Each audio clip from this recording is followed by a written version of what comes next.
Hey y'all, Cool Cat Codes here with another video for y'all. Today I'm going to be talking to you guys about my high school reunion. It was my 10-year. It was super crazy. We had a ton of fun. But yeah, this is going to be all about that. Let's get it. Hey y'all, Cool Cat Codes back here with another video for y'all. I am actively driving to work right now. Just got done searching for accommodations for my move to Japan. And yeah, I just wanted to talk about kind of what I did last night because it was kind of fun. I had my high school reunion yesterday. It was my 10-year, getting old obviously. And yeah, man, it was a trip, you know. For one, I never even thought I would be the kind of person that wanted to go to his high school reunion. And even while I was driving there, I was like, this is gonna suck. Also, I apologize in advance, like my voice is gone. We were out till like 4 in the morning, so honestly, my voice is just not here anymore. Just talking in loud places, so I apologize in advance. But yeah, it was a trip catching up with all these people, and it almost felt like, obviously nostalgic, but in other ways, it felt like it just literally kicked me into the past. Like I felt like we were all about to walk to chemistry class or some shit. But it was super sick catching up with all the guys that I was like close with in high school that I'm not really close with anymore. But yeah, like we went up to this there was like a tour of the school. Honestly, I didn't even go to the tour because my little brother still goes to the school, so all the things that have changed about it I've already seen and already know about, and so I wasn't really gonna go to the tour of the school. And then there was like a thing at I don't even know how to describe it. It's like there's a shit ton of food carts and a bunch of like beer on tap. I think it's called like a food hall or something like that. Anyways, we go to one of those and we're just sitting outside, you know, everybody's drinking. I don't really drink like that, but you know, we're all just chilling, talking, catching up, seeing how we're doing. One thing that kind of bothered me, and I already knew it was going to be like this, was for the people that you knew but weren't close with at all, I feel like it's just like a dick measuring contest. And what I mean by that is just like everyone's like, oh, let me tell you about this, let me tell you about that, and it's like, I honestly don't care. I was asking to be nice. I'm literally just here to kick it with like some of my old homies that I used to play basketball with or that I used to actually enjoy talking to. But it's still cool to see you, but I'm like, to be honest, I don't even care that much about what's going on in your life. It's just cool to see you. So when you tell me that you're working this insane job or that you've been married and you have kids or anything like that, I'm just like, cool. I don't care though. No offense. But yeah, in general, it was just sick to like reconnect with some of my homies that I literally haven't seen in 10 years. Some of them I haven't seen since college. And it was just super cool to like kind of reignite all the jokes and all the shit we used to throw at each other. But yeah, so we had a really good time. I low-key did not eat like anywhere near when I went to the event. So I was like, oh shit, I gotta go eat. But basically everybody wanted to go to the bars after, and there's like this new bar in the town I live in, and so we went there after I got some food and like changed my shoes again. I did not think I was gonna be there for more than like 30 minutes, and so I wore like Crocs, just thinking like, oh, I'm gonna be comfy, I'm gonna leave in a minute. And I should have wore like actually walking or standing around shoes because my feet and my knees were like really feeling it because we were just standing there for like 3 or 4 hours. And so went back home, got some different shoes, got some food real quick, and then from that point we went to this new bar. It was chill. There's like arcade games there, and the beer is really cheap if you're into that sort of thing. And again, just more good times. It was way less people at this point. So my graduating class was pretty big. It was like 400 something people.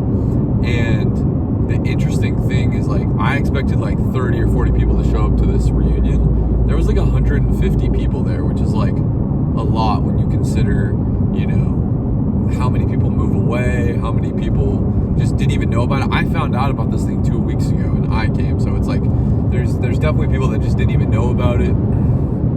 And so 150 people I thought was a great turnout. and I was surprised to see everybody there.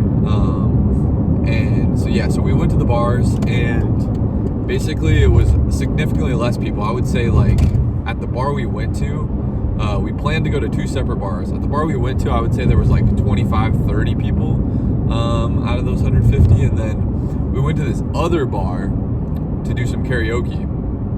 And that bar was packed. I would say there was like 65, 70 people there that we went to high school with. One of our high school mates was the DJ for the karaoke bar. One of the our classmates that wasn't able to come because she was working was one of the bartenders.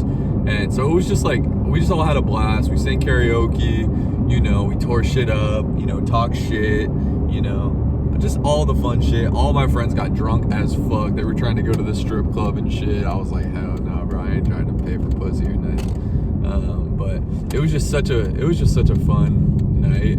It was full of laughs, full of nostalgia, and I love those guys, man. I don't miss high school, but I miss being able to interact with those people every day. And some of those people I'm glad I'll never see again until maybe the 20-year reunion.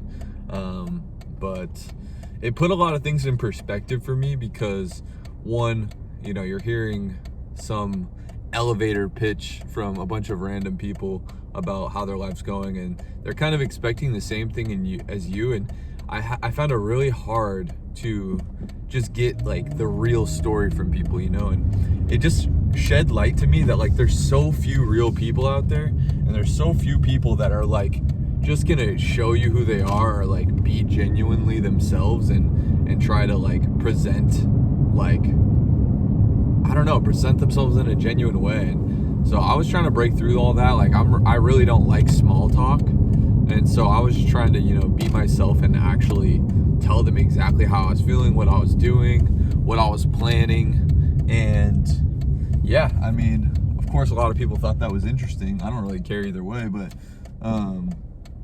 in general, you know, most people were doing normal things with their life, and that's what's kind of put it in perspective for me. Is there's so many people that are, you know, either in a serious relationship, have kids, or are in their career, and they're kind of stuck on this path. And don't get me wrong, some of them are doing great. Like some of them are therapists and working for tech companies and doing engineering, and you know, some of them are doing awesome jobs which pay good money. So at the end of the day, I cannot fault them for that, and I would never, you know, it's their path, and it might even be their passion. You know, I don't feel like I got enough time to really grill them on like how much do you love this type of stuff, but it did put it in perspective for me that most people are on the path that they're gonna probably stay on for a long time. And I don't like the rigidness of the path that they're on for myself. Like I said, no judgment towards any of them. I think it's awesome that they're successful, or that they might have even found a significant other that they're, you know, all about, and that they will probably marry someday if they're not married already. But for me, I was like, dang, like for my goals, it would be really difficult to achieve my goals right now if I had a significant other, or if I had some sort of responsibility like a child, or even if I had the pressure of like, let's say I found a job that wasn't my dream, but it was a job that I liked, okay, and it paid well enough for me to get, you know, the things that I want, but not necessarily even the things that I need. I think it'd be really easy to get stuck in that trap and want to just settle, you know what I mean? And the last thing I want in life is settle. I need to grow still as a man. And you know, this response, when I was talking to the people, I think the people that knew me, they knew I would respond like this, because I'm just like kind of a deep thinker in some ways. But when I was talking to the people that I wasn't close with, I just kept telling them things like, you know, I need to still grow as a man before I could do this.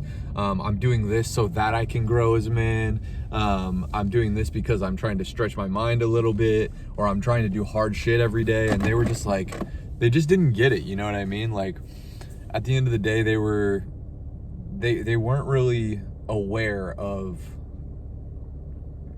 the journey that life is still. And that's super fair, honestly, because at the end of the day, we're all like 28, 29, and it's not easy to have life figured out.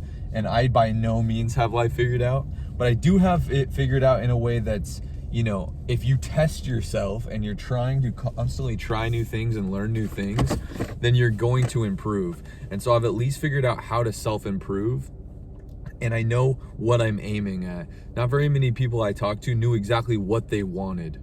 And the fact that I do know what I want is kind of a cheat code. It's kind of like, you know, I can clear out all the other bullshit in my life and I can just aim directly at something. And even if I'm failing or I swing too far one direction, it's easy to re-steer myself back onto the right path because, like, at the end of the day, when you know where you're looking, like if you have a North Star, it's just really easy to stay focused on that North Star and have it be your guide.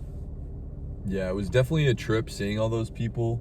But I listened to a lot of like motivational speakers and things like that. And one of the things that I struggled with a couple years ago was thinking that I was, you know, running out of time, or that I was, you know, behind the trajectory of where I wanted to be with my potential. And a lot of the motivational speakers I like that appeal to me are the people that talk about like time, and the people that talk about how, you know, like for instance, Gary Vee, shout out to Gary Vee. He motivates me a lot because he's constantly telling people in their 50s and their 40s that you have so much time and that you know, have no bounds to, like, just because you haven't been successful in your 40s doesn't mean you won't be successful in your 50s.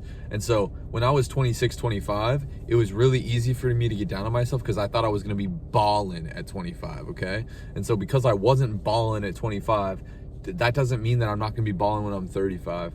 And that is one of the things that like re-motivated me when I went to this thing, is there are so many people that are either doing pretty good at 28 or not doing good at 28, haven't reached their goals. Almost nobody has reached their long-term goals, but maybe some short-term goals that they said they've been able to meet.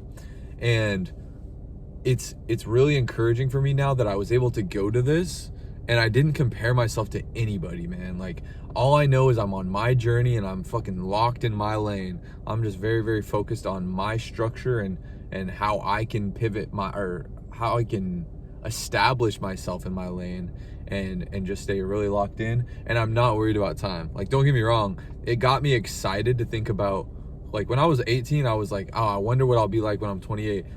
I don't wonder, I'm excited as fuck to see what I'm gonna be like when I'm 38.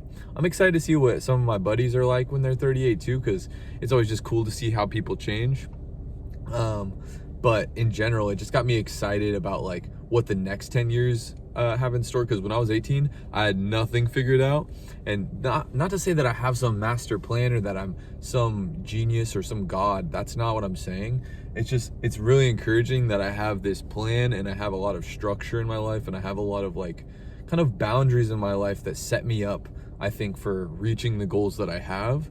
And I'm excited to see what I could do in 10 years, you know. And at 18, I was just all potential. I was all, you know, this raw ball of potential. And now I've shaped some of that into, you know, actual attainable things and actual like constructive things that you can work on to actually become the man you want to be. So I just wanted to give a shout out to anybody who's listening to this, you know, anybody from my class. Just because you are not where you want to be right now doesn't mean fucking shit, okay? I'm not trying to steal from Gary Vee or anything, but bro, we're 28, we're in our 20s. Most people in previous generations weren't shit at 28. Even if they, you know, the market was a little bit easier to navigate, maybe they could have got a house at an earlier age just because they worked a steady job. That does not mean shit, okay? We have more resources at our disposal than anybody in previous generations. We have the tools, we have a lot of adaptability because of what we went through, and the generations below me are even better at adapting because they had to go through COVID while they were in school and shit. So anybody who's listening to this, doesn't matter how old you are, like, you guys have a lot of time. You just have to focus on things you can control, and you do have to focus on things that you want. Like, just do a thought exercise where you literally write down exactly what you want in 5 years, and maybe also write down what your personal hell would look like in 5 years, and just figure out, once you've actually established what do I want, then you just have to, you know, do little thought experiments on each of those individually and go, well, how do I actually do that, you know? And hopefully your goals aren't like, oh, I want to have a Ferrari. Because it's like, having a Ferrari is cool and all, like maybe you're a huge car guy and that'll bring you some happiness, but at the end of the day, like that car isn't going to change your life. It's just going to be like a material thing. But hopefully you can set constructive goals that are like, actually attainable, and based on writing those things down, you've now given yourself a baseline of like, what does a happy version of this person look like, or what is the worst case scenario? And then when you know your personal hell, because I feel like everybody has experienced hell in their life, then you know what you have to avoid. You know what I mean? Like, maybe it's wasting your time in a relationship that's unhealthy. Well, if you wrote that to paper and then you spend time like wasted on somebody who's not treating you the right way, well, you can't blame anybody but yourself. And I don't have any sympathy for people in general that spend their time with people that don't make them better or that don't make them happy. But in general, if you go through this thought exercise and then you write it down, like, I just feel like you're going to be more likely to be cognizant of that and actually like stay on the path to the things that you do want and stay away from the things you don't want. Thank you all for watching my video today. Please like and subscribe. It helps me so much. Feel free to comment down below too if you had any questions about the high school reunion, or maybe if you're gonna go to your high school reunion someday, or if you're excited for it. Maybe you've already been to one. You could tell me a little bit about your experience. Also, if you guys want to, you guys can follow me on Instagram. It's at CodesBarrett, CodesBarrett. And yeah, feel free to DM me if you'd like to talk or just chat about shit, or maybe you fucking hate my guts and you just want to cuss me out. I'll respond to all y'all. Especially the people that cuss me out. I got a couple words for y'all. But anyways, I appreciate y'all for fucking with me, and yeah, let's just keep getting it. Grind every day. Have a good one.